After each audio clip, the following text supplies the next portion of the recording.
नमस्कार दोस्तों, तो बहुत बहुत स्वागत है आप सभी लोगों का आपके अपने YouTube चैनल राजन क्लासेस में। तो आज के इस वीडियो में बहुत ही जोरदार टॉपिक लेकर आए हुए हैं। ध्यान दीजिएगा बेटा, 2023 के लिए मैं आपके लिए लेकर आ चुका हूं राजीव बाबा का अनसॉल्व्ड, जो कि बिल्कुल NCERT पर आधारित है।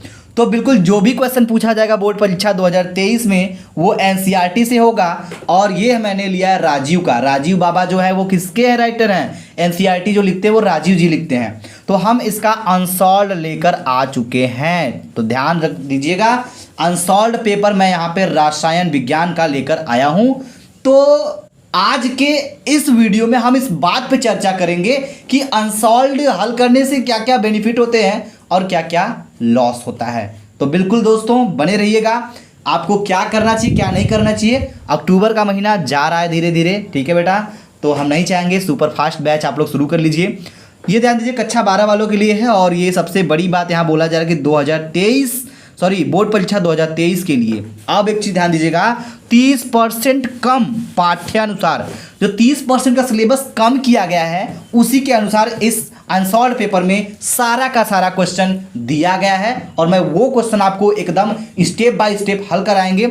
और एक चीज़ ध्यान दीजिएगा, अगर आपको बोर्ड परीक्षा की प्रीवियस अगर पेपर नहीं मिलता है, मान लीजिए क्वेश्चन पेपर नहीं मिल रहा है, एकदम टेंशन मत लीजिएगा। सारा कुछ इसमें दिया गया है इस अनसॉल्व्ड में, ठीक है। मॉडल पेपर के लिए आप अभ्यास के लिए आपको मॉडल पेपर भी इसमें दिया गया है। और यहाँ पे आप एक चीज़ ध्यान दीजिएगा, यदि विगत 9 वर्षों 2014 से 2022 के सभी प्रश्नों का संकलन इसमें दिया गया है। तो ये हम लोग बहुत अच्छे से पढ़ेंगे और इसमें से प्रश्न हल करेंगे। और अगर ये आप कर लेते हैं तो मैं श्योर एकदम गारंटी कर रहा हूँ आपको 3 घंटा 15 मिनट में पेपर कैसे हल करना है इसके बारे में आप पूरा जानकारी ले पाएंगे। तो चलिए जरा एक बात को ध्यान दीजिएगा, महत्वपूर्ण प्रश्नों के उत्तर भी दिए गए हैं, ये आप समझिए। थोड़ा सा मैं आपको क्या समझाना चाहता हूँ इस अनसॉल्व्ड पेपर में। सबसे खास बात ध्यान दीजिए, मैंने आपको क्या बोला था बेटा, 2014 से 2022 इसके बीच में जितने भी इंपॉर्टेंट क्वेश्चन पूछा जाता है वो मैं आपको सारा का सारा क्वेश्चन करवाऊंगा। और ये रसायन विज्ञान का कक्षा 12 वालों के लिए है। बोर्ड परीक्षा 2022 के प्रश्न सहित, यानी कि जितने भी 2022 के प्रश्न पत्र बनते हैं, 7 सेट जितने भी सेट बनते हैं सभी का क्वेश्चन इसमें इंक्लूड है। बोर्ड परीक्षा 2023 के लिए तैयार रहिएगा। बोर्ड परीक्षा 2023 की परीक्षा के लिए मॉडल पेपर भी इसमें दिया गया है। आइए थोड़ा सा हम बात कर लेते हैं। और एक चीज़ यहाँ पे ध्यान दीजिएगा बेटा, इस रसायन विज्ञान में जो कक्षा 12 वालों का है पाठ्यक्रम एवं अंक विभाजन, तो जरा यहाँ पे एक चीज़ बहुत ज़रूरी है, मैं आपको बताना चाहूँगा। विगत वर्षों की भांति ही माध्यमिक शिक्षा परिषद उत्तर प्रदेश प्रयागराज द्वारा शैक्षिक सत्र 2022-23 के लिए 30% कम पाठ्यक्रम यथावत जारी रखा गया है। तो ये 30% कम सिलेबस के अनुसार ही आपका दिया गया है। और यहाँ पे साफ साफ बोला गया है कि 30% कम किया गया पाठ्यक्रम निम्न है। कौन कौन से बेटा?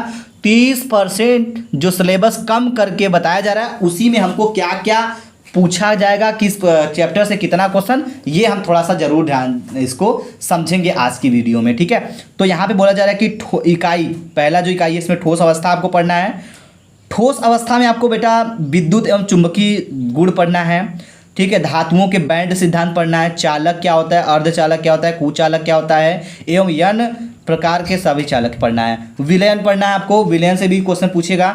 ज़्यादातर आपको किसमें से क्वेश्चन पूछता है मैं आपको पहले ही बता दूं, असामान्य आणविक द्रव्यमान और वान ठाप गुणांक, ये सब भी टॉपिक आपको उसमें इंक्लूडेड है। और इसके बाद बात करेंगे वैद्युत रसायन, इलेक्ट्रोकेमिस्ट्री में आपका है वैद्युत अपघटनी के नियम, ठीक है। शुष्क सेल, वैद्युत अपघटनी सेल और गैल्वेनी सेल, सीसा संचायक सेल, ईंधन सेल, संक्षारण, तो ये भी आपको टॉपिक पूछा जाएगा, ठीक है बेटा।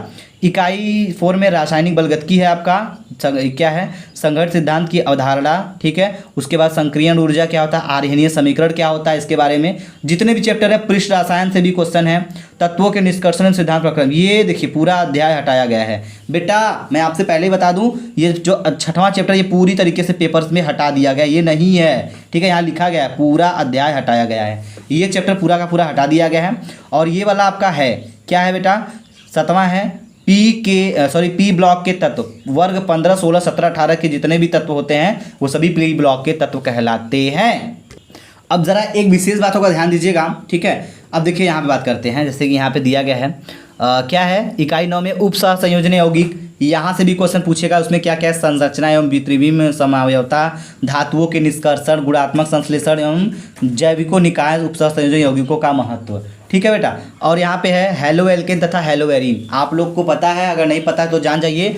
मैंने आपको हेलो एल्केन और हेलो एरीन में जो जो पढ़ना है सब कुछ मैंने क्लियर किया है। डाइक्लोरोमेथेन, ठीक है, ट्राइक्लोरोमेथेन, टेट्राक्लोरोमेथेन, आइडोफॉर्म, फ्रियान, डीडीटी के उपयोग के पर्यावरण का प्रभाव। ये देखिए हेलो एल्केन और हेलो एरीन के अंतर्गत हमें जितना भी टॉपिक पढ़ना है सारा का सारा मैंने एक एक रिएक्शन में क्लियर किया है, और ये मैंने चैप्टर भी कंप्लीट करा दिया। अगर नहीं देखे हैं तो आप लोग देख लीजिएगा, वीडियो आपका पड़ा हुआ है, आप वहाँ से सारी वीडियो को देख सकते हैं। यहाँ पे बताया जा रहा है कि इकाई 13 में एल्कोहल फिनॉल ईथर, ध्यान दीजिएगा बेटा, एल्कोहल फिनॉल ईथर जो है, ठीक है, इसमें आपको एल्कोहल फिनॉल ईथर भी पढ़ना पड़ेगा। ठीक है, एल्कोहल फिनॉल ईथर के बाद आप आएंगे नाइट्रोजन युक्त कार्बनिक यौगिक। देखिए यहाँ पे एक चैप्टर मिस हो गया है, लेकिन वो चैप्टर है क्या, वो आपका है एल्डिहाइड कीटोन कार्बोक्सिलिक, ठीक है, जो कि इधर दिखाया गया है, यहाँ देखिए एल्डिहाइड कीटोन कार्बोक्सिलिक। ठीक है, तो ये जैव अणु है, बाकी ये इकाई के अनुसार दिया गया था, तो इतना आपको पढ़ना है। अब हम जरा बात करेंगे कौन से चैप्टर से कितने नंबर का प्रश्न पूछा जाएगा। तो चलिए भाई विश्वेश भाई ध्यान दीजिएगा इस पर। उपर्युक्त के अनुक्रम में 70% पाठ्यक्रम निम्नवत है। क्या है बेटा, 70% में आपका ठोस अवस्था है 5 नंबर का, ठोस अवस्था चैप्टर से 5 नंबर का प्रश्न पूछा जाएगा। आप अच्छे से पढ़ेंगे तो 5 नंबर पाएंगे, नहीं पढ़ेंगे तो 1 नंबर भी नहीं पाएंगे। विलयन जो है, विलयन से आपका 7 नंबर का क्वेश्चन पूछा जाएगा। वैद्युत रसायन से आपका 5 नंबर का पूछा जाएगा। रासायनिक बलगतकी से आपका 5 नंबर का पूछा जाएगा। पृष्ठ रसायन से आपका 5 नंबर से पूछा जाएगा। पी ब्लॉक के तत्व से भी पूछा जाएगा आपका 7 नंबर से। डी ब्लॉक के तत्व से पूछा जाएगा 4 नंबर से। डी तथा एफ ब्लॉक के 4 नंबर से। हेलो एल्के तथा हेलो एरीन आपका 6 नंबर से पूछा जाएगा। एल्कोहल फिनॉल ईथर, इन तीनों को मिलाकर के आपका 5 नंबर का क्वेश्चन पूछा जाएगा, जो कि बिल्कुल रिएक्शन से परिपूर्ण होगा। ठीक है बेटा, आगे बात करेंगे नाइट्रोजन युक्त कार्बनिक यौगिक 4 नंबर का पूछा जाएगा। जैव अणु 6 नंबर का, टोटल मिलाएंगे तो 70 नंबर। अब इस 70 में से 70 आपको लाना है, तो अगर आपको 70 में से 70 लाना है बाबू, तो ये अनसॉल्व्ड हम हल कराएंगे। आपको एक एक सेट को बड़े आसानी से हल करना पड़ेगा। यदि आप लोग तैयार हैं तो हमें बिंदास कमेंट बॉक्स में कमेंट करके कमेंट बताइएगा, ताकि हम इस बैच को बहुत ही स्टार्ट करने वाले हैं। क्योंकि 2023 के लिए अगर जोरदार टॉपर बनना चाहते हैं, मैं आपको पहले ही बताया हूं, अगर 95 का टारगेट है तो 95 का टारगेट बहुत बड़ा होता है, तो मेहनत भी बड़ा होना चाहिए। अगर कामयाबी बड़ी लेनी है तो मेहनत भी बहुत बड़ा होगा, प्लानिंग बड़ी होगी। तो अनसॉल्व को अगर आप जितना मैं हल कराऊंगा उतना हल करेंगे रेगुलर, तो आप मेरी बात को गांठ बांध लीजिएगा, आप बहुत ही अच्छा नंबर लाएंगे, अपने स्कूल के टॉपर बन सकते हैं, अपने कॉलेज के टॉपर बन सकते हैं। मेहनत अगर लगन अच्छी रही तो बाबू बोर्ड के टॉपर बन सकते हैं, इसमें आपको कोई रोक नहीं सकता है। ठीक है, बस ये डिपेंड करता है कि आपकी जुनून क्या है तैयारी करने की। So thank you. तो हम बहुत कोशिश करेंगे कि आप लोग इस सभी टॉपिक को नोट कर लीजिएगा, और कल से हम इसका पहला सेट प्रारंभ करेंगे। ठीक है बेटा, कल से हम पहला सेट प्रारंभ करेंगे। तो पहला सेट क्या है, कैसे है, मैं आपको एक बार ये ज़रूर बताना चाहूँगा। देखिए, पहले बात करेंगे मॉडल पेपर 2023 के लिए जो है, इसको मैं पहले हल करवाऊंगा। उसके बाद आपको 2022 का, जो पहले 2023 का मॉडल पेपर है उसको मैं हल करवाने की कोशिश करूंगा, उसके बाद ही आगे बात करेंगे। ठीक है, चलिए, उम्मीद करेंगे कि आपको बहुत कुछ समझ में आ गया होगा, और उम्मीद करेंगे समझ में आ गया तो वीडियो को पहले लाइक कर दीजिएगा, शेयर कर दीजिएगा, और हमें कमेंट बॉक्स में कमेंट करके बताना बिल्कुल नहीं भूलिएगा। ठीक है, अगर मैं आपके 2023 के लिए अगर इतना बेहतरीन प्लान लेकर आ सकता हूँ तो बहुत कुछ करवा सकता हूँ, बस आप तैयार होने चाहिए। ठीक है, थैंक यू, जय हिंद, जय भारत।